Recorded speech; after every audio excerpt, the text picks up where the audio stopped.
आज का हमारा टॉपिक है हेट्रोसाइक्लिक कंपाउंड्स।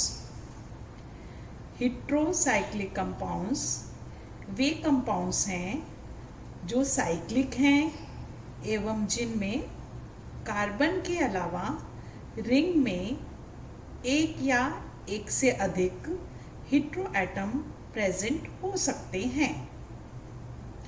कुछ ऐसे हेट्रोसाइक्लिक कंपाउंड्स होते हैं जैसे कि इपॉक्साइड्स एंड डेल्टा एंड गामा लैक्टोन्स, जिनकी रिंग को आसानी से तोड़ा जा सकता है।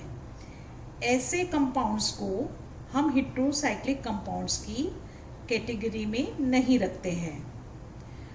इसलिए हेट्रोसाइक्लिक कंपाउंड्स वे कंपाउंड्स हैं जिनमें एरोमेटिक कैरेक्टर होते हैं। इसका मतलब ये हुआ कि इनकी रिंग को हम आसानी से तोड़ नहीं सकते हैं, ये स्टेबल रिंग्स होती हैं। 5 मेंबर्ड रिंग कंपाउंड्स में हमें 3 हेट्रोसाइक्लिक कंपाउंड स्टडी करने हैं। पहला कंपाउंड है हमारा फ्यूरेन, जिसमें ऑक्सीजन जो है वो हेट्रो एटम है। दूसरा कंपाउंड है थायोफीन, जिसमें सल्फर हेट्रो एटम है। और तीसरा कंपाउंड है पिरॉल, जिसमें नाइट्रोजन हेट्रो एटम है।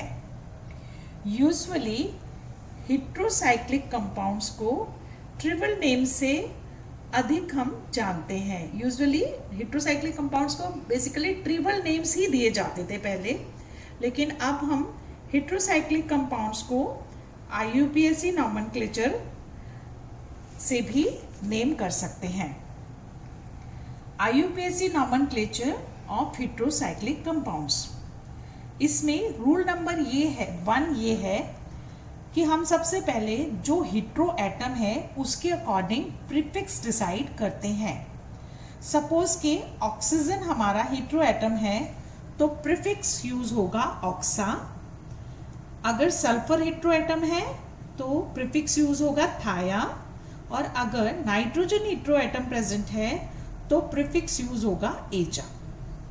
रूल नंबर 2 ये है कि अगर हेट्रो एटम सपोज रिंग में एक से हेट्रो एटम एक से ज़्यादा हो, सेम तरह के हेट्रो एटम जो है वो एक से ज़्यादा हो, तो हम उन्हें कैसे नेम करेंगे।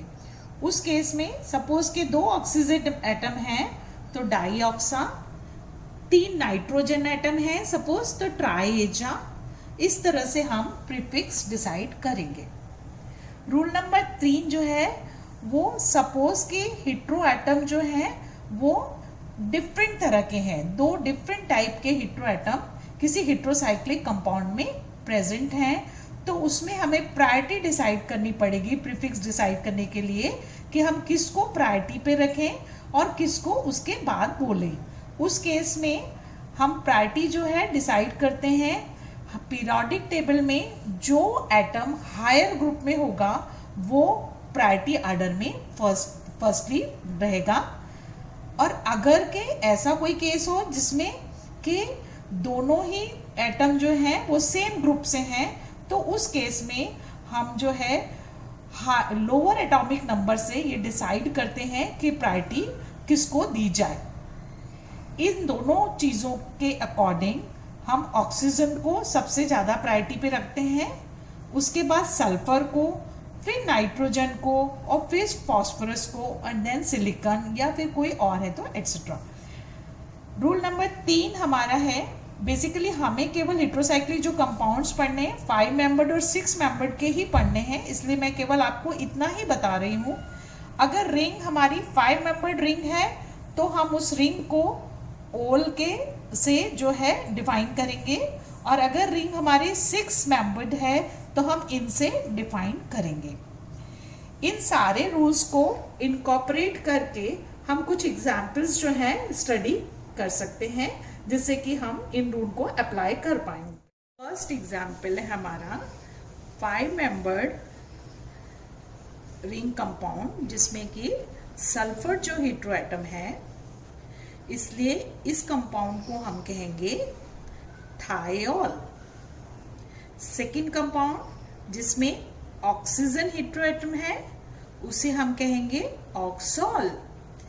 इसी तरह से पिरॉल जिसका ट्रिपल नेम है, जिसमें नाइट्रोजन हेटेरोएटम है, उसे हम कहेंगे एजॉल। इसके बाद नेक्स्ट एग्जाम्पल जो है वो 6 मेंबर्ड रिंग कंपाउंड है, बट उसमें नाइट्रोजन ही हेटेरोएटम है, इसलिए हम उसे कहेंगे एजीन। एजा जो है इसमें हेटेरोएटम को डिफाइन कर रहा है, और इन जो है वो 6 मेंबर्ड रिंग है, ये डिफाइन कर रहा है। नेक्स्ट एग्जाम्पल जो है जिसमें एक 6 मेंबर्ड रिंग है बेंजीन और दूसरी पिरॉल रिंग है, इसका ट्रिपल नेम जो है वो है इंडॉल, लेकिन इसका IUPAC नेम जो है वो है बेंजेजॉल। नेक्स्ट एग्जाम्पल हमारा है जिसमें एक 6 मेंबर्ड रिंग है और दूसरी भी 6 मेंबर्ड रिंग है, बट उसमें एक हेटेरोएटम प्रेजेंट है। इसका कॉमन नेम जो है वो है क्विनेलिन और इसका IUPAC नेम हो जाएगा 1-बेंजेजीन। इसके बाद नेक्स्ट एग्जाम्पल जो है जिसका कॉमन नेम आ रहा है आइसोक्विनेलिन और इसका IUPAC नेम होगा 2-बेंजेजीन। लेक्चर में हम इन तीनों जो 5 मेंबर रिंग कंपाउंड्स हैं उनकी एरोमेटिक कैरेक्टर को स्टडी करेंगे।